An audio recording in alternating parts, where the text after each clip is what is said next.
Saudaraku, sosok Rahul Khan, pria asal Aceh yang mirip dengan Shah Rukh Khan sudah tidak asing lagi di kalangan masyarakat. Rahul Khan pernah viral karena memiliki kemiripan wajah dengan salah satu aktor Bollywood ternama Shah Rukh Khan. Bahkan, Rahul Khan yang memiliki nama asli Tengku Hasnawi berumur 29 tahun yang pernah viral tersebut pernah disorot media Malaysia. Ketenarannya yang berawal dari konten-konten TikToknya yang kerap mengcover lagu-lagu India, ditambah dengan gaya dan wajahnya yang begitu mirip dengan artis ternama India Shah Rukh Khan. Konten-konten Rahul Khan ini pun menghibur para warganet, tidak hanya warganet Indonesia yang tertarik, namun sampai mengundang warganet Malaysia ikut menikmati konten-konten TikToknya.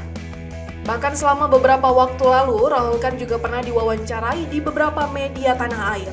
Hingga ia juga pernah mengikuti salah satu ajang pencarian bakat di Jakarta, walau ia belum beruntung saat itu. Semenjak Rahul Khan terkenal dan viral, kini ia fokus mengasah dan mendalami bakatnya tersebut. Ia kini aktif menghasilkan konten dan juga mengcover lagu-lagu India yang ia nyanyikan sendiri. Layaknya aktor Bollywood, Shah Rukh Khan, Rahul Khan ini juga beberapa kali memparodikan akting Shah Rukh Khan di film-film yang pernah diperankannya. Tak tanggung-tanggung, kini akun TikToknya @rahul_junior1213 telah memiliki 1,1 juta pengikut.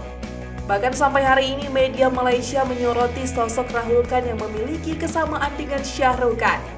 Melansir dari mnstar.com, sekali melihat wajah dan penampilan lelaki ini memang bisa membuat banyak orang keliru.